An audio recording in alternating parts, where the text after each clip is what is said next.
નમસ્કાર વહાલા વિદ્યાર્થી મિત્રો, સ્વાગત છે આપ સર્વ વિદ્યાર્થી મિત્રોનું તમારી પોતાની યુટ્યુબ ચેનલમાં। આજે આપણે ધોરણ 12ના અર્થશાસ્ત્ર વિષયના પાઠ નંબર 9 વિદેશ વેપારના સ્વાધ્યાયનું સંપૂર્ણ સોલ્યુશન મેળવીશું।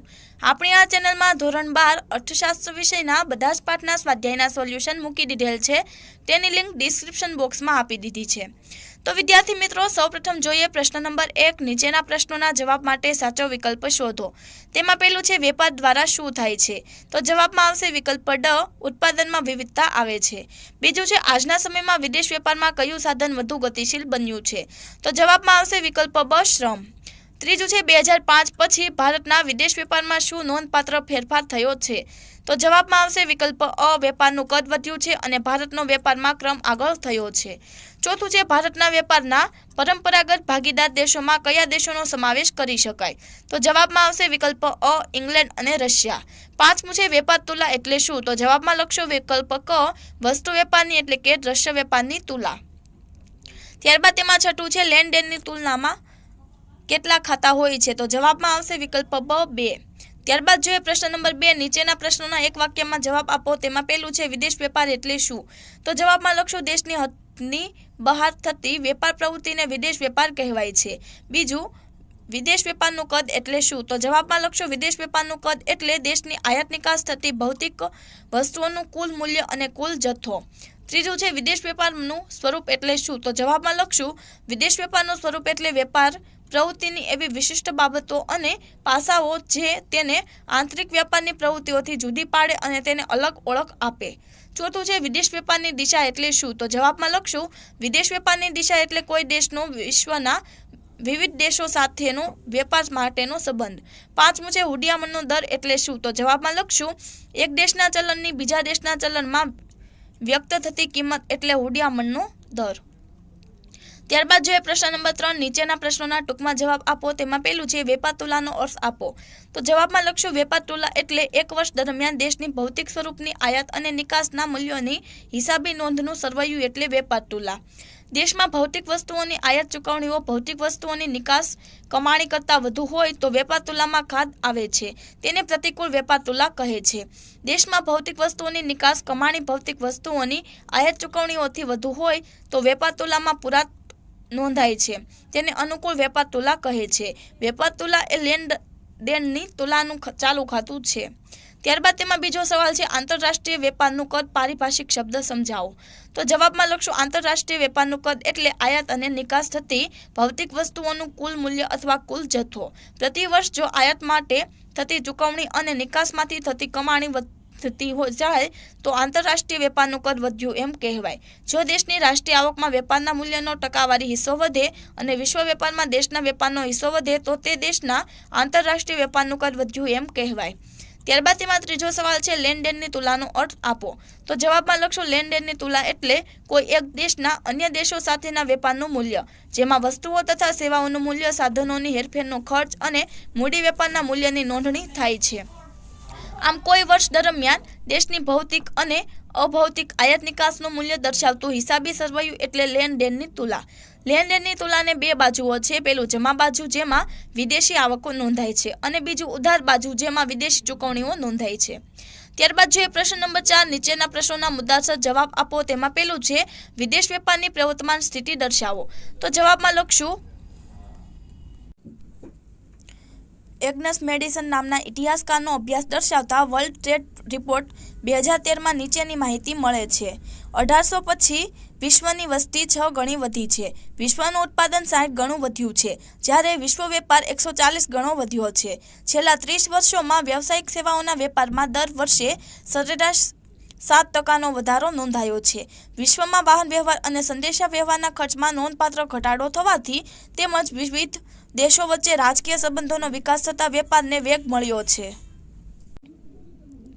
અને વિદેશ વેપાર વધવા પામ્યો છે। 1980 અને 2011 વચ્ચે વિકાસશીલ દેશોનો નિકાસમાં ફાળો 34%થી વધુ 47% અને આયાતોમાં તેમનો ફાળો 29%થી વધીને 42% થયો, જે વિદેશ વેપારની વૃદ્ધિ દર્શાવે છે. વિકાસશીલ દેશોમાં એશિયાના દેશોનો આજે વિશ્વ વેપારમાં ફાળો નોંધપાત્ર રહ્યો છે. છેલ્લા કેટલાક દાયકાઓ દરમિયાન વિશ્વ ઉત્પાદનના વૃદ્ધિદર કરતાં વિશ્વ વેપારનો વૃદ્ધિદર બમણો થયો છે, જે વિશ્વમાં વિદેશ વેપારનો વિકાસ થયો છે તેમ દર્શાવે છે.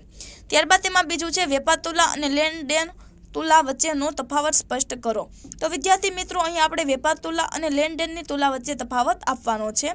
તો તેમાં જોઈએ, વેપાર તુલામાં માત્ર ભૌતિક કે દ્રશ્ય સ્વરૂપની વસ્તુઓની આયાત નિકાસનું મૂલ્ય દર્શાવવામાં આવે છે, જ્યારે લેણદેણની તુલામાં ભૌતિક કે દ્રશ્ય સ્વરૂપની વસ્તુઓ ઉપરાંત વીમો, બેન્કિંગ, વાહન વ્યવહારની તથા બૌદ્ધિક ક્ષમતાની સેવાઓ વગેરે જેવી અભૌતિક કે અન્ય સ્વરૂપની કામગીરી તેમજ નાણાકીય મૂડીની હેરફેરનો પણ સમાવેશ થાય છે. ત્યારબાદ છે વેપાર તુલા અન્ય દેશો સાથેના મૂડી વ્યવહારોનું મૂલ્ય નોંધાતું નથી, જ્યારે લેણદેણની તુલામાં મૂડી પ્રવાહ, બોન્ડ, શેર, સોનાની ખરીદી, મૂડી પ્રકારનું ધિરાણ વગેરે નોંધવામાં આવે છે. વેપાર તુલા પરથી વિદેશો સાથેના દેશના આર્થિક વ્યવહારનો સંપૂર્ણ ખ્યાલ મળી શકતો નથી, જ્યારે લેણદેણની તુલા પરથી વિદેશો સાથેના દેશના આર્થિક વ્યવહારનો સંપૂર્ણ અને સર્વાંગી ખ્યાલ મળી શકે છે. વેપાર તુલા એ લેણદાર તુલા વેપાર તુલાનો એક ભાગ છે, જ્યારે લેણદેણની તુલા ચાલુ ખાતું અને મૂડી ખાતું એવા બે ખાતા ધરાવે છે, જે એક દેશના અન્ય દેશો સાથેના સંઘળા આર્થિક વ્યવહારોનું સરવૈયું છે. વેપાર તુલા કુલ આવક અને જાવક વચ્ચે રહેતો તફાવત યથાવત દર્શાવવામાં આવે છે, જ્યારે લેણદારની તુલાની નોંધ ત્રિનોંધી ચોપડામાં કરવામાં આવે છે. તેમ અંતે આવક કે જાવક બાજુએ જરૂરી રકમ ઉમેરી તુલા સમતોલ દર્શાવાય છે. વેપાર તુલા દેશના વિદેશ વેપારની સ્થિતિનો આધારભૂત ચિંતાર સંપૂર્ણપણે આપતી નથી, જ્યારે લેણદેણની તુલા દેશના વિદેશ વેપારનું સાચું ચિત્ર મેળવવામાં સહાયક છે. ત્યારબાદ તેમાં ત્રીજું છે હુંડિયામણ દર પર નોંધ લખો. તો જવાબમાં લખશું, જે દરે એક દેશના ચલણને બીજા દેશના ચલણમાં રૂપાંતર કરી શકાય તે દર એટલે હુંડિયામણનો દર. જેમ કે $1 બરાબર ₹65ના હુંડિયામણનો દર. એનો અર્થ થાય કે $1 ખરીદવા માટે ભારતીય નાગરિકે ₹65 ચૂકવવા પડે છે. આમ હુંડિયામણનો દર એક દેશના ચલણની બીજા દેશના ચલણમાં વ્યક્ત થતી કિંમત છે. હુંડિયામણનો દર બદલાતા ચીજ વસ્તુઓની કિંમતમાં પણ ફેરફાર થાય છે. ક્યારેક ખુલ્લા બજારમાં હુંડિયામણના દરોમાં ફેરફાર થાય છે, તો ક્યારેક કોઈ દેશની સરકાર આયાતો અને નિકાસોને અસર પહોંચાડવા હુંડિયામણના દરોમાં ફેરફાર કરે છે. હુંડિયામણના દરને સરકાર માત્ર બજારના પરિબળો દ્વારા નક્કી થવા દેતી નથી, જોકે તેના નિર્ધારણમાં હુંડિયામણની માંગ અને તેનો પુરવઠો મહત્વના પરિબળો છે. જ્યારે ભારત માટે હુંડિયામણનો દર ઊંચો થાય ત્યારે ભારતના ચલણનું આંતરરાષ્ટ્રીય બજારમાં મૂલ્ય ઘટે છે, અર્થાત વિદેશી ચલણનું મૂલ્ય ઓછું થાય છે અને ભારતનું ચલણ સસ્તું થાય છે. ભારતમાં હુંડિયામણનો દર વધે તો રૂપિયાનું મૂલ્ય ઘટે છે, આયાતોની માંગ ઘટે છે અને નિકાસો વધવા પામે છે. ભારતમાં હુંડિયામણનો દર ઘટે તો રૂપિયાનું મૂલ્ય વધે છે, આયાતોની માંગ વધે છે અને નિકાસો ઘટવા પામે છે. ત્યારબાદ તેમાં ચોથો સવાલ છે, વિદેશ વેપારના કારણો ટૂંકમાં સમજાવો. તો જવાબમાં લખશો, વિદેશ વેપાર માટેના મુખ્ય કારણો નીચે મુજબ છે. તેમાં પહેલું છે દેશમાં પ્રાપ્ય ઉત્પાદનના સાધનોમાં તફાવત. તો તેમાં લખશો, જુદા જુદા દેશોમાં ઉત્પાદનના સાધનો જુદા જુદા પ્રમાણમાં પ્રાપ્ય છે. વળી બધી જાતના ઉત્પાદન માટે જરૂરી બધા પ્રકારના સાધનો અને શ્રમનું કૌશલ્ય પણ દરેક દેશ પાસે હોતા નથી. તેથી દુનિયાના દેશો પોતાની પાસેના સંસાધનો, સાધનો, ટેકનોલોજીનો વેપાર કરી પોતાની જરૂરિયાતો પૂરી કરે છે. બીજું છે ઉત્પાદન ખર્ચ. તો તેમાં લખશું ઉત્પાદનના સાધનો અને સંસાધનોના અભાવે જુદા જુદા દેશોના ઉત્પાદન ખર્ચ પણ જુદા જુદા હોય છે. ઉત્પાદન ખર્ચ ઊંચો હોય ત્યારે તેવી વસ્તુઓ, સેવાઓ અન્ય દેશો પાસેથી આયાત કરવી સરળ અને સસ્તી બને છે. ત્રીજું ટેકનોલોજીકલ પ્રગતિ. તેમાં લક્ષ્ય જુદા જુદા દેશો જુદી જુદી ટેકનોલોજીમાં આવડત ધરાવે છે, તેથી દરેક દેશ ઉત્પાદનમાં એકસરખી કાર્યક્ષમતા ધરાવતો નથી. પરિણામે આવા દેશો વચ્ચે વસ્તુઓ અને સેવાઓનો વેપાર થાય છે. ચોથું છે શ્રમ વિભાજન અને વિશિષ્ટીકરણ. તેમાં લક્ષ્ય દરેક દેશમાં શ્રમની ઉત્પાદકતા, કૌશલ્ય અને નિયોજન શક્તિ અલગ હોય છે, તેથી દેશો વચ્ચે શ્રમ વિભાજન અને વિશિષ્ટીકરણ જોવા મળે છે. અર્થાત અમુક શ્રમ, અમુક પ્રકારની વસ્તુઓ, સેવાઓના ઉત્પાદનમાં વધુ આવડત ધરાવતો હોય તો તે દેશ તેવી વસ્તુઓનું ઉત્પાદન કરી તેમાં ઉત્પાદન વૈવિધ્ય એટલે કે વિશિષ્ટીકરણ કરી તેવી વસ્તુઓનું બીજા દેશમાં તેની નિકાસ કરે છે અને જરૂરી વસ્તુઓની આયાત કરે છે. ત્યારબાદ તેમાં પાંચમું છે લેણદેણ તુલાના ચાલુ ખાતા અને મૂડી ખાતાનો તફાવત આપો. તો લેણદેણ તુલાના ચાલુ ખાતામાં આવક, જમા, ચૂકવણી, જાવક એટલે કે ઉધાર. તેમાં જોઈએ ચીજ વસ્તુઓ પર સેવાઓની નિકાસ અને ચીજ વસ્તુઓ અને સેવાઓની આયાત. તેમાં પહેલું છે ચીજ વસ્તુઓ. બીજું છે સેવાઓ એટલે કે બેંકો, વીમા કંપનીઓ, પ્રવાસીઓ, વહાણવટુ વગેરે. સેવાઓમાં બેંકો, વીમા કંપનીઓ, પ્રવાસીઓ, વહાણવટુ વગેરે. ત્રીજું છે વિદેશમાં કરેલી મૂડી રોકાણમાંથી થતી આવક, જ્યારે દેશમાં કરવામાં આવેલા વિદેશી મૂડી રોકાણમાં વ્યાજ વગેરેની ચૂકવણી ચાલુ મૂડી ખાતાની તુલા. ત્યારબાદ છે લેણદેણ તુલાના મૂડી ખાતા. તેમાં જોઈએ આવક અને જાવક. આવકમાં વિદેશોનું લાંબા ગાળાનું રોકાણ, જ્યારે ચૂકવણીમાં વિદેશોમાં દેશનું લાંબા ગાળાનું રોકાણ. આવકમાં પેલું ઇક્વિટી એટલે કે પ્રત્યક્ષ રોકાણ,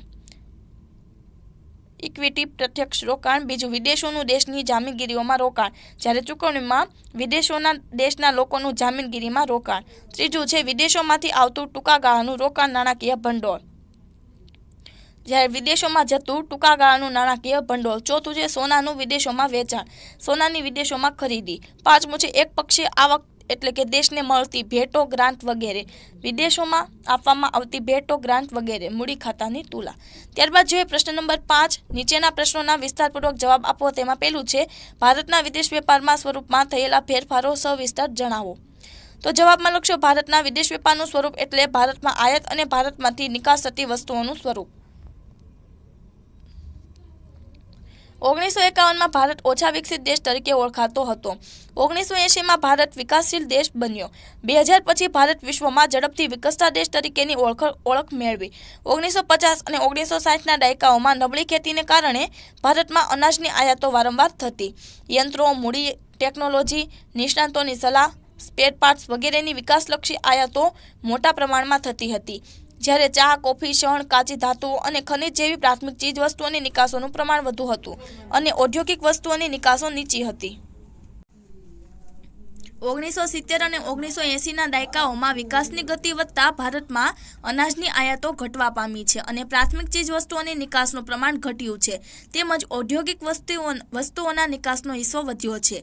દેશના વિકાસને ટકાવી રાખવા માટે, નિકાસલક્ષી ઉદ્યોગો માટે અને ઉદ્યોગોના વૈવિધ્યકરણ તથા વિસ્તૃતીકરણ માટે કાચો માલ, પેટ્રોલ, નવીન ટેકનોલોજી, સ્પેર પાર્ટ્સ વગેરેની આયાતો વધારવાનું વલણ રહ્યું છે.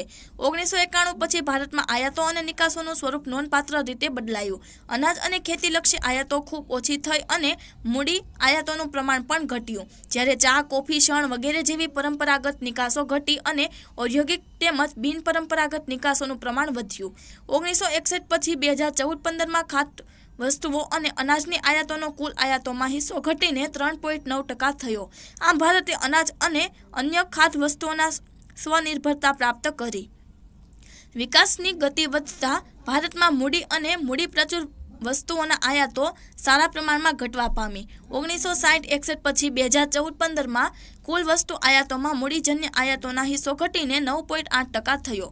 વિકાસમાં વૈવિધ્યકરણ આવતા નવીન વસ્તુઓની આયાતોનું પ્રમાણ વધીને 2014માં 46.5% થયું. વિકાસ વધવાની સાથે નિકાસોનું સ્વરૂપ પણ બદલાયું છે. 1960-61 પછી પ્રાથમિક ક્ષેત્રોનો વસ્તુ નિકાસોમાં ફાળો 2014-15માં ઘટીને 12.3% જેટલો રહ્યો, જેમાં ચા, કોફીની નિકાસોનો હિસ્સો ઘટીને 0.2% અને શણની નિકાસોનો હિસ્સો 21%થી ઘટીને 0.2% થયો. ચામડાની નિકાસ ઘટીને 1.3% અને કાપડની નિકાસ ઘટીને 2% થઈ, જ્યારે તૈયાર કપડાની નિકાસ વધીને 5.4% થઈ. આમ બધી ઉત્પાદિત વસ્તુઓનો ફાળો કુલ વસ્તુ નિકાસમાં 2014-15માં વધીને 66.7% જેટલો થયો.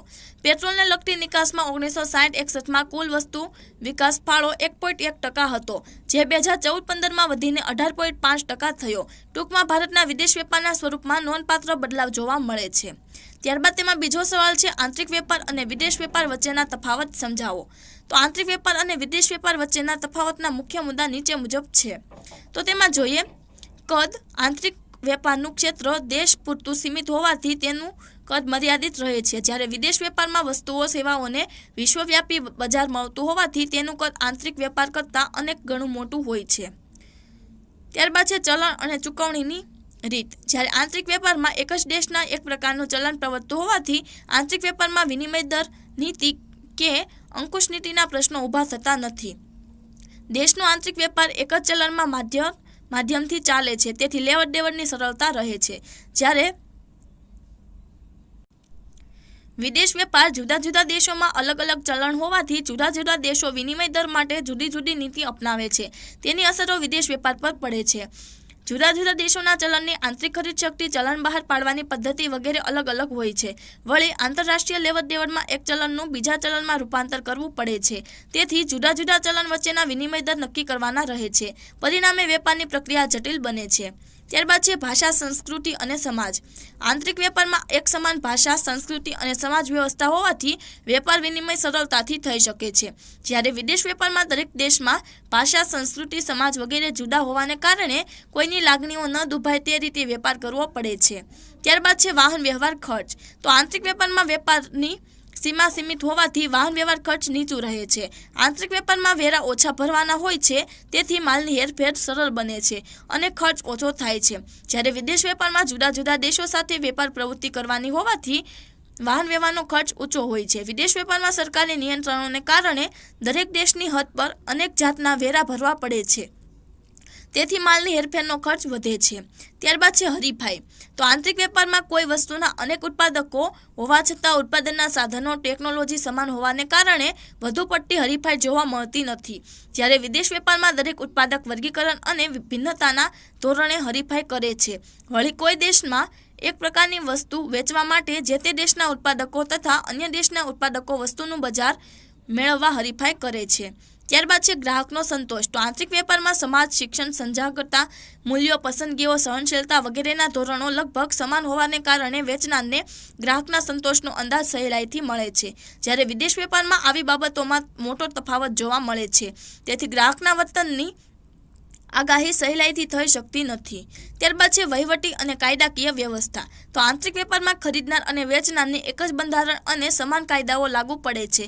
તેથી તેઓ સહેલાઈથી વેપાર કરી શકે છે. જ્યારે વિદેશ વેપારમાં દરેક દેશના વેરા, કાયદા, પરવાના પદ્ધતિ અલગ અલગ હોવાથી તેમને જાણ્યા વગર વેપાર કરવાનું મુશ્કેલ બને છે. ત્યારબાદ તેમાં ત્રીજો સવાલ છે ભારતના વિદેશ વેપારમાં કદમાં થયેલા ફેરફારો સવિસ્તર જણાવો.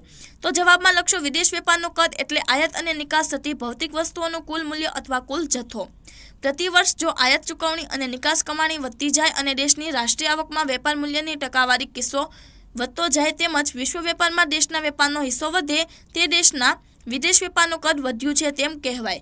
ભારતમાં 1951થી 2016 સુધીના સમયગાળામાં આયાત અને નિકાસ બંનેનું કદ અને તેમનો રાષ્ટ્રીય આવક તથા વિશ્વ વેપારમાં ટકાવારી હિસ્સો વધ્યો છે. તેથી ભારતના વિદેશ વેપારનું કદ વધ્યું છે એમ કહી શકાય. જો કે આયાતોનું પ્રમાણ નિકાસોના પ્રમાણ કરતાં વધુ રહ્યું છે. આયાત અને નિકાસનો જથ્થો વધતા જે મૂલ્ય વધે તેને કદમાં વધારો કહેવાય. તેથી આયાત અને નિકાસનું મૂલ્ય સ્થિર ભાવીય અથવા યુએસએના ડોલરમાં મપાય છે. સ્વતંત્રતા પછી શરૂઆતમાં નીચા વિકાસને કારણે ભારતમાં વિકાસલક્ષી આયાતોનું પ્રમાણ ખૂબ ઊંચું રહ્યું, જ્યારે નિકાસો નીચી રહી. 1980 પછી વિકસતી ગતિ સાથે ભારતમાં મોટા ઉદ્યોગોને ટકાવવા, નિભાવવા અને વ્યાપ વધારવામાં આયાતો વધતી ગઈ. આ સમય દરમિયાન દેશમાં માંગ વધતી ગઈ, પરિણામે નિકાસો પ્રમાણમાં નીચી રહી. 1991 પછી વૈશ્વિકીકરણની હરીફાઈમાં ટકી રહેવા માટે ટેકનોલોજી, પેટ્રોલ વગેરેની આયાતો ઊંચી રહી અને નિકાસો પણ સારા પ્રમાણમાં વધી.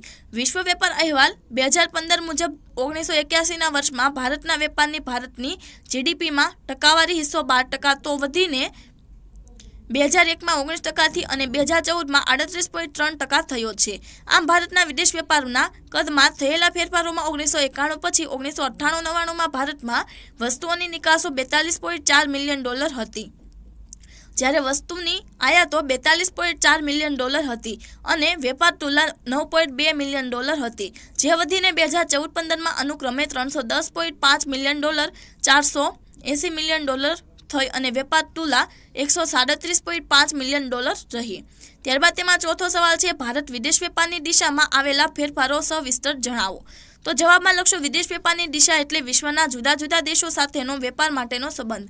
વિદેશ વેપાર કરવા માટે કોઈ દેશ પાસે નીચેની બાબતો હોવી જરૂરી છે: વિવિધ પ્રકારનું ઉત્પાદન કરવાની શક્તિ, અનેક દેશો સાથે સારા રાજકીય સંબંધો, અનેક પ્રકારના રાજનયિક પ્રયત્નો કરવાની તૈયારી, વેચાણ વ્યવસ્થા અને વેપાર વ્યવસ્થાની આવડત અને ટેકનોલોજી, વધુ પ્રમાણમાં નિકાસજન્ય ઉત્પાદન. સ્વતંત્રતા પછી વિદેશ વેપાર માટેના ભારતના પરંપરાગત ભાગીદારો યુકે, યુએસએ અને રશિયા હતા. આયાતોમાં યુકે છે તેના વિશે જોઈએ. 1960-61 ભારતની કુલ આયાતોમાંથી 19% આયાતો કરવામાં આવતી, જે 2007 પછી ઘટીને 2%થી ઓછી થઈ. ત્યારબાદ છે યુએસએ. તો તેમાં લખશું 1960-61 વસ્તુઓ અને સેવાઓની કુલ આયાતોમાં 29% આયાતો કરવામાં આવતી, જે 2007 પછી ઘટીને 8%થી ઓછી થઈ. ત્યારબાદ છે રશિયા. તેમાં લખશું ઊંચા પ્રમાણમાં આયાતો થતી, જે 1980 પછી રશિયામાં થયેલી આર્થિક કટોકટીને કારણે ઘટી ગઈ. ત્યારબાદ છે ઓપીઈસી દેશો. તો તેમાં લખશું ઔદ્યોગિકરણ અને વિકાસ વધતા વસ્તુઓની કુલ આયાતોમાં પેટ્રોલ એટલે કે ખનિજ તેલની આયાતો વધી. ત્યારબાદ છે વિકાસશીલ દેશો. તેમાં લખશું પરંપરાગત ભાગીદારો સાથેનો વેપાર ઘટ્યો અને વિકાસશીલ દેશો સાથેનો વેપાર વધ્યો છે. ખાસ કરીને એશિયા, મધ્ય એશિયા અને આફ્રિકાના દેશો સાથે ભારતનો વેપાર વધ્યો છે. 1960-61 વસ્તુની કુલ આયાતોમાંથી 11.8% જેટલી આયાતો આ દેશોમાંથી આવતી હતી, જે 2014-15 59% જેટલી થઈ. ત્યારબાદ છે નિકાસો. તેમાં યુકેમાં જોઈએ 1960-61 વસ્તુઓની કુલ નિકાસના 26.8% નિકાસો થતી, જે 2007-8 પછી ઘટીને 4%થી ઓછી થઈ. ત્યારબાદ છે યુએસએ. તો તેમાં લખશું 1960-61 થી 2007-8ના સમયગાળા દરમિયાન વસ્તુ નિકાસોના 16% નિકાસો થતી, જે ઘટીને 12.7% થઈ. ત્યારબાદ છે રશિયા. તેમાં લખશું રશિયા ખાતેની વસ્તુ નિકાસોમાં નિકાસો 4.5%થી ઘટીને કુલ 0.6% થઈ. ત્યારબાદ છે ઓપીઈસી દેશો. તેમાં લખશું 1960-61 વસ્તુઓની કુલ નિકાસોમાં 4.1% નિકાસો થતી, જે 2007-8 પછી 16%થી વધુ થઈ. ત્યારબાદ છે વિકાસશીલ દેશો. તેમાં લખશું 1960-61 થી 2007-8ના સમયગાળા દરમિયાન વસ્તુ નિકાસોની ટકાવારી 14.8%થી વધી 42.6%થી વધુ થવા પામી. ત્યારબાદ છે એશિયાના દેશો. તેમાં લખશું 2014-15 એશિયાના દેશો ખાતે આપણી વસ્તુ નિકાસોમાંથી 50% જેટલી નિકાસો થઈ હતી. આમ અલગ અલગ દેશો સાથે અને દિશાઓમાં વેપાર વિકસાવવા ભારતે સફળ પ્રયત્નો કર્યા છે. ત્યારબાદ તેમાં પાંચમો સવાલ છે લેણદેણની તુલાનો અર્થ આપી તેના પ્રકારો, ખાતાઓ તેમજ લેણદેણની તુલાને અસર કરતા પરિબળો જણાવો. તો જવાબ જોઈએ. સૌપ્રથમ છે લેણદેણની તુલાનો અર્થ. તેમાં લખશું કોઈ વર્ષ દરમિયાન ભૌતિક અને અભૌતિક આયાત નિકાસનું મૂલ્ય દર્શાવતું હિસાબી સરવૈયું એટલે લેણદેણની તુલા. અહીં ભૌતિક કે દ્રશ્ય ચીજો એટલે વસ્તુઓ અને અભૌતિક કે અદ્રશ્ય ચીજો એટલે સેવાઓ. લેણદેણની તુલાની બે બાજુઓ છે. પેલું જમા બાજુ, વિદેશો પાસેથી દેશને મળતી બધી જ આવકો જમા બાજુએ નોંધાય છે, અને બીજું ઉધાર બાજુ એટલે કે વિદેશોને કરવામાં આવતી બધી ચૂકવણીઓ ઉધાર બાજુએ નોંધાય છે. ત્યારબાદ તેમાં જોઈએ લેણદેણની તુલાના પ્રકાર. તેમાં પેલું છે સમતોલ તુલા. તેમાં લખશું જો લેણદેણની તુલામાં જમા અને ઉધાર બાજુના સરવાળા સમાન હોય તો તે સમતોલ તુલા કહેવાય છે. બીજું છે અસમતોલ તુલા. તેમાં લખશું જે લેણદેણની તુલામાં જમા અને ઉધાર બાજુના સરવાળા સરખા હોતા નથી તે અસમતોલ તુલા કહેવાય છે. ત્યારબાદ તેમાં પેલું છે લેણદેણની તુલાના પૂરાંત. તેમાં લખશું જ્યારે જમણી બાજુનો સરવાળો ઉધાર બાજુના સરવાળા કરતાં વધુ હોય ત્યારે લેણદેણની તુલામાં પૂરાંત છે તેમ કહેવાય. ત્યારબાદ તેમાં બીજું છે લેણદેણની તુલામાં ખાધ. તો તેમાં લખશું જ્યારે ઉધાર બાજુનો સરવાળો જમણી બાજુના સરવાળા કરતાં વધુ હોય ત્યારે લેણદેણની તુલામાં ખાધ છે એમ કહેવાય. તેમાં છે લેણદેણની તુલાના ખાતાઓ. તેમાં લખશું લેણદેણની તુલાના બે ખાતાઓ છે. પેલું ચાલુ ખાતા. તેમાં લખશું આ ખાતામાં પેલું ભૌતિક વસ્તુઓની નિકાસ કમાણી જમા બાજુ અને ભૌતિક વસ્તુઓની આયાત માટેનો ખર્ચ ઉધાર બાજુ નોંધાય છે. આ વિભાગનો સરવાળો વેપાર તુલા કહેવાય. બીજું અભૌતિક વસ્તુઓ એટલે કે સેવાઓની નિકાસ કે આયાતથી થતી આવકની નોંધ જમા બાજુ અને જાવકની નોંધ ઉધાર બાજુ નોંધાય છે. પેલું અને બીજુંના સંયુક્ત સરવાળાને ચાલુ ખાતાની તુલા કહેવાય છે. તેમાં બીજું છે મૂડી ખાતું. તેમાં લખશું આ ખાતામાં એક દેશના અન્ય દેશો સાથેના મૂડી વ્યવહારો જેવા કે બાંડ, શેર, સોનું, મૂડી પ્રકારનું ધિરાણ વગેરેનું મૂલ્ય નોંધાય છે. ચાલુ ખાતા અને મૂડી ખાતાનો સરવાળો લેણદેણની તુલા છે. ત્યારબાદ તેમાં જોઈએ લેણદેણની તુલાને અસર કરતા પરિબળો. તેમાં લખશું લેણદેણની તુલાને અસર કરતા પરિબળો એટલે દેશમાં આયાત નિકાસ, મૂડીની હેરફેર, સાધનની હેરફેર, મૂડીરોકાણ, ધિરાણ વગેરેને અસર કરતા પરિબળો. આવા પરિબળો મુખ્યત્વે દેશના આર્થિક વિકાસની કક્ષા પર આધારિત હોય છે. આવા પરિબળોને કારણે લેણદેણની તુલામાં પૂરાંત અથવા ખાધ આવી શકે છે. ત્યારબાદ છે લેણદેણની તુલાને અસર કરતા કેટલાક પરિબળો નીચે મુજબ છે. તેમાં લખશું હુંડિયામણનો દર, વેપાર, થતી વસ્તુઓ સેવાઓની પોતાના દેશમાં અને વિદેશોમાં કિંમત, વેપાર થતી વસ્તુઓની વિવિધતા અને ગુણવત્તા, અનિવાર્ય આયાતો, દેશના આર્થિક વિકાસનું સ્તર, વેપાર પર રાજકીય અને કાયદાકીય અંકુશો તથા વેપારને સહાયભૂત થતી વાહન વ્યવહાર, સંદેશાવ્યવહાર અને અન્ય આંતરમાળખાકીય સુવિધાઓ. તો વિદ્યાર્થી મિત્રો, તમે આ સોલ્યુશન જોયું, સાંભળ્યું અને સમજ્યા તે બદલ આપનો ખૂબ ખૂબ આભાર. તેમજ આ વિડીયોની લિંક તમે તમારા મિત્રો અને દોસ્તોને જરૂરથી શેર કરજો.